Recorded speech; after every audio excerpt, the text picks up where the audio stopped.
YouTube, what's going on, man? Another day, another dollar. Man, it been something that been bothering me, man. That been on my chest. And you know what I'm saying? I don't like to to really get off topic. You know, a lot of times I stay with what's trending. You know what I'm saying? But it been bothering me lately. You know what I'm saying? And what's been really bothering me is the disrespect from Nipsey Hussle, man. Like, I've been seeing a lot of these guys online being so disrespectful to this dude legacy. You know what I'm saying? The dude that passed away. Every time you look around, they got these dudes bringing up Nipsey Hussle. If they ain't talking about him, or is he a legend or whatever they talking about, they bringing up his girl. Now they trying to throw Lauren London in the Puff Daddy situation. And a lot of times it's coming from this dude Whack 100, and it's coming from DJ Academics. I've been seeing it a lot, man, where it's like they doing everything in their power to discredit this guy. Like when Nip passed away, everything about Nip was pristine. You know what I'm saying? He was a stand-up guy. He stood on business, and he was a straight-up guy. You know what I'm saying? I cut it for his music. I was jamming the Victory Lap before. You know what I'm saying? A lot of people was even on the album. You know what I'm saying? I had been jamming it. No, I've been cutting for Nip. You know what I'm saying? Before he passed away. Was I the biggest fan? No, but I cut it for that album. I really liked that album, and I got the vinyl copy of it in my man cave. But I've been seeing a lot of disrespect to Nipsey Hussle. And the disappointing part about it is not the disrespect. You know, people gonna be disrespectful. They gonna do what they want to do. Like Whack 100, I think he has a Napoleon complex. He has a Napoleon complex where everybody that's official, that's a legend of people that people look up to, you know what I'm saying, that they revere, you know, they revere this person. They musical classics, and people look at him in a certain kind of way. He tries his way to try to turn a person down. And it's a jealousy ploy with him, because he would never get that. You know what I'm saying? He'll be a manager, and that's really all. You know what I'm saying? That's why he's trying to cause all this destruction on the internet. Like people like Jay Prince. He's going at Jay Prince, knowing if he ever see Jay Prince in person, he wouldn't be doing all that talking. He goes at Tupac. He talks about Tupac all the time. You know, he talk about death row and everything, but he wasn't around when Tupac was alive. So I don't know why he's steady trying to take a shot. And his go-to every time is he got to get on the person saying they, you know what I'm saying, I don't want to say the word, but they cheat. You know what I'm saying? He always lean on the point that they mess around with guys. You know what I'm saying? It's like that's his go-to. Every time he's trying to take a shot at somebody, he goes to that. He disrespected Tupac. You know, now he on this tour on trying to disrespect Nipsey Hussle and try to tear down what he built. And my problem with it, man, you can say what you want to say and feel how you want to feel, but I don't see why these guys are allowing this guy to get on they podcast, they channel. All these content creators is allowing this dude for a view to disrespect somebody like Nipsey Hussle. That was a stand-up guy, and if Nipsey Hussle was around right now, he wouldn't be doing none of this.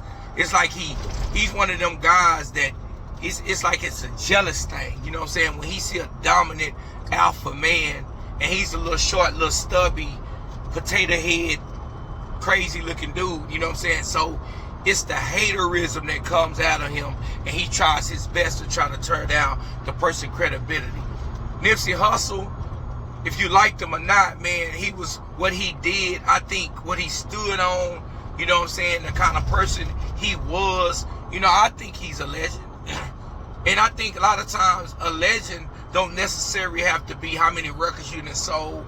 I think that's how people look at you, how people revere you. I think James Dean, the young actor that died years ago, I don't think he made that many films, but he's considered a legend, you know what I'm saying? And Tupac, especially, Tupac is a legend. He's a super legend. But look at the guys he go with.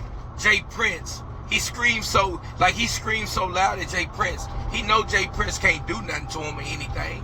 So that's what he do. It's like when a dude want to fight, you can go to the bathroom and just fight the guy, and everything can be quiet and everybody can go on about their business. But when the guy is scary, he don't want to fight, he start yelling, I ain't scared of you, let's fight. I ain't scared of you, so everybody can hear and everybody can break up the fight. And that's what Whack 100 is to me. He seemed like a guy that screams real loud so nobody can't do nothing to him. The same thing with Big U. Like, he was steady screaming at Big U. So if anything or anybody come at Whack 100, the first person they're going to look at is that person. If something was to happen to him right now, they're going to look at Big U, Jay Prince, and all these guys like that. And I think these guys are older guys, and they're pointing their life for their grandfathers. And they just sitting up here enjoying their money, enjoying their life. And this dude right here want to gossip like a woman all the time. I just don't like how he can go on these podcasts and do all this talking about Nipsey Hussle, discrediting the guy, talking about he mess around with this and boom, boom, what kind of tapes he got on the guy. He's not a legend. It's like it's always something negative. You know what I'm saying? It's always something negative about the person. And the person is in the grave and he can't defend himself. And all these people say how much they love Nipsey Hussle like the game. He come out saying he was riding in a car crying when they killed Nip. He painted his car blue after Nip. But your manager, every time you look around, is disrespecting the guy. Like, how are we allowing this guy to get away with doing this and nobody saying nothing? Snoop Dogg, one of the biggest Crips, probably the biggest Crip of all time visually that we see on TV. You know what I'm saying? And I tell you, he was with Nip and the love he showed to Nip. And for this guy to keep sitting up here talking about this dude, trying to discredit this dude's legacy, everybody is allowing it to happen.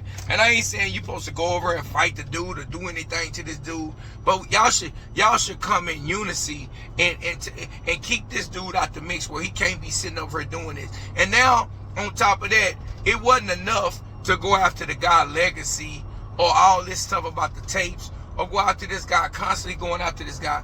Now you want to go after this guy lady. Like, trying to throw her in the mix with the Puff Daddy stuff. Like, now it ain't good enough to go after the guy. Like, now you want to go after the guy lady. And to me, this guy seemed like a dude that's sitting around miserable. You know how you got a little fat, little pudgy, little crazy, ugly looking guy, you know what I'm saying, that want to just sit around, and he's such a hater of everybody and how everybody living and all that. He just got to be a hater. It ain't, they always say, it's about the content. It's not about the content. It's about you just being a hater. Because you go at guys, that status, people look at in a certain kind of way and revere these kind of guys. And you constantly trying to tear down these dudes' legacy. Probably because you ain't got the legacy they got. Or you will never be looked at in the light. So you so jealous. He trying to tear down this dude's legacy. But the thing about Nipsey Hussle, he seemed like a stand-up guy. Everything he did, he seemed like a real knowledgeable guy. He seemed like a real study guy. He was a reader. You know what I'm saying? He made music. He put a thought process into his music. He just didn't slap together this little music and everything. You could tell he really was a thoughtful person. And how he was as a father, how he talked about his girlfriend glowingly, and how he lived his life, and how he talked about his parents, and how he put his family in his music. I have nothing but respect. Nobody can't say nothing about the guy. The guy stood on business, and he stood on business all the time. And for this dude to try to come around and tear him down because he's jealous. And for him, I see exactly what Whack 100 doing. Like, the rest of these people don't pay attention to what he's doing. See, he's trying to befriend all these people. Like, he's trying to befriend a Vlad. He's trying to befriend a DJ Academics. He's trying to befriend a No Jumper, Adam 22, so he can go on these shows. So now he can sit on her and get his narrative out, push these narratives, and all these dudes fall for it. They keep letting the dude come on the show and push these narratives. They don't have no facts. The dude just hop on her a lot of time and be lying. And these dudes just let these dudes just push these fake narratives. And a lot of times these guys are liking it. Like a DJ Vlad, Culture Vulture, Adam 22, Culture Vulture. All they doing is getting views off when this dude come on her. So they don't care. They don't care if this dude come on her and bash Nipsey Hussle or Tupac and all that. You know what I'm saying? So they don't care. They getting views out of it. So the dude just goes on shows and just try to tear down great people, great individuals. How we look at these guys and how we look at these guys as legends. He trying to tear down a legacy because he don't have a legacy. And that's what it seems like it's all about. And with the DJ Academic, he's doing the same thing because he got an issue with Nip. We know, if you think about it, remember when he had that show with Joe Budden, Nip wouldn't even come on the show. He ended up walking off the show saying he wasn't going to do it because he ain't got no respect for that guy. So when it comes all back around, you think about it, these guys really don't like the guy. They do this little bullcorn where they really trying to tear the guy down, and they working together. You know what I'm saying? Because I thought he wasn't getting in this mess no more with the Rolling 60s because he got scared when this dude, Loose Cannon, they was talking about all this stuff, and Wack told him to stop giving them dudes the floor to speak their mind. You know what I'm saying? But now you right back on some stuff talking about Nipsey Hussle or Rolling 60 Crip. But hey, man, like, comment, subscribe on my video. Tell me how y'all feel about these frauds, DJ Academic and Wack 100 and all these shows trying to push this fake narrative, trying to tear these legends down, man. And I'm out.